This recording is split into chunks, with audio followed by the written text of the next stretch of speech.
Today we are going to see a case of an ankle injury of a football player. He was running during a match and then the leg just went inwards like this. Walking there is little pain, there is swelling and there is slight restriction in the range.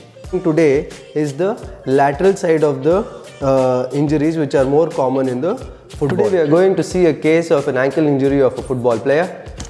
So let me just explain to you a little bit about the anatomy of the ankle to make you understand what ligaments can get injured, how much time it takes to heal for the return to play of the injured player. Okay, so as we can see, these are the two bones. This is the tibia bone and this is the fibula bone. Yeah, and this is the talus. So around this there are three types of joints. So this is the distal tibiofibular joint, and this comes the subtalar joint, and here it is the subtalar joint, and this is the distal tibiofibular joint, and this is the subtalus joint. Yeah, and so there are two types of ligament structures here. One is the lateral, one is the medial. What we are seeing today is the lateral side of the injuries which are more common in the football. Yeah. So today we will be seeing a lateral ankle sprain in a footballer who's injured only few days back, and it's an acute lateral ligament injury which has happened. Yeah. So as we can see here, there is slight bit of swelling still. What he is complaining about right now is walking there is little pain, there is swelling and there is slight restriction in the range here.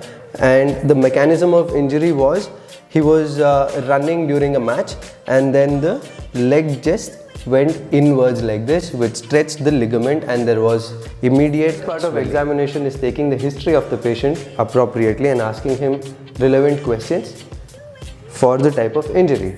तो अभी हम क्या करेंगे? Coming to the examination, we will start with the active range of motion of the, we'll start testing the active range of motion of the injured leg and on the non-injured leg. So can you please take this up towards you? Do you have any pain in that? Can you push it down towards me please? Do you have any pain in that? Now do you feel anything? Okay, can you take your toes outwards please? Do you have any pain in that? There is pain in that. Okay, and can you take it inwards please here? There is pain in that. Okay, yeah. Can we do it on the normal side and see once? ये ऊपर ले सकते हैं. Any range restriction? अभी कुछ है?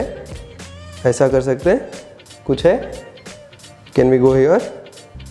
No problem. Okay. So what we have found out here is with the active range, with the overpressure, there is pain on the eversion and inversion. How much pain do you feel on a scale of 0 to 10 when you go here? 5. 5 on 10. Okay. And if we go here, how much pain do you feel?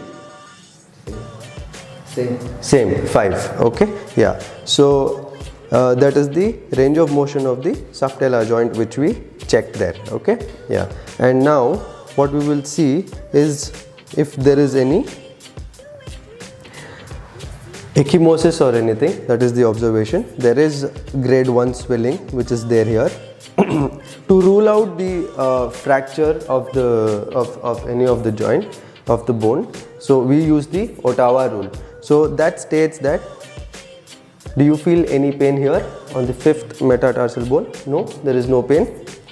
6 centimeters on the fibula, do you feel any pain here? If I press on the thing here, nothing, no. Okay, yeah, that's good. Do you feel any pain here on the navicle?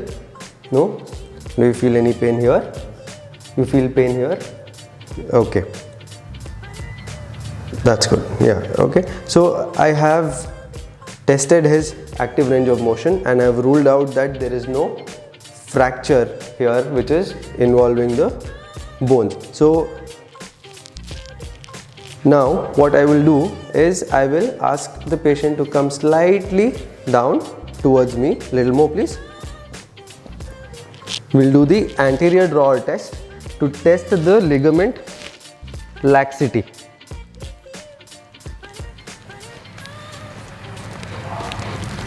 That is good.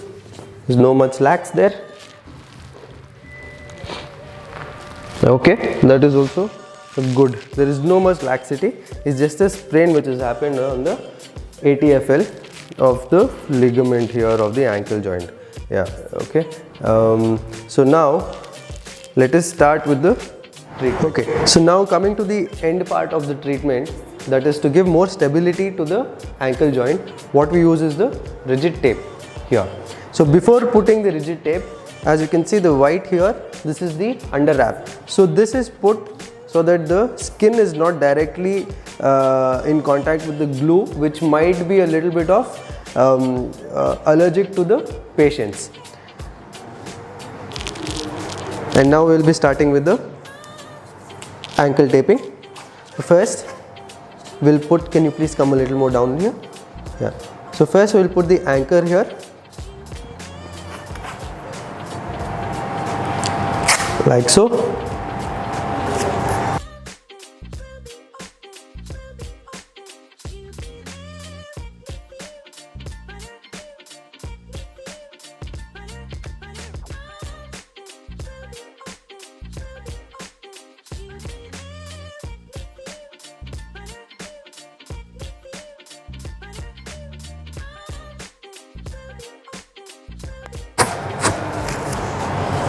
So we will put one more heel lock here.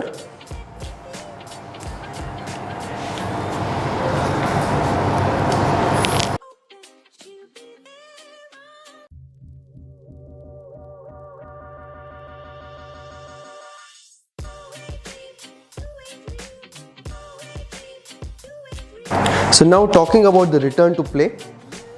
So the first few things what we usually see here is, one is the pain, range of motion, as we have seen the dorsiflexion range which is restricted, then coming to the walking pain free, then standing on one leg pain free for 30 seconds, and then slowly doing a plyometric training, that is the hop test, single hop test, triple hop test and 6-meter hop test. In these three things, what we do is we compare the injured leg to the normal leg. If the injured leg is coming 80% to 90% of the normal leg, then he is cleared the test for the return to play. So with this type of injury, that is grade 1, usually it takes 7 to 14 days. Then grade 2 level, if the swelling persists, what we do is, the range is, it is between 21 days to 30 days. And then if the grade 3, which is the full tear of the ligament, then he'll have to undergo a surgery, and then the return to play will be depending on the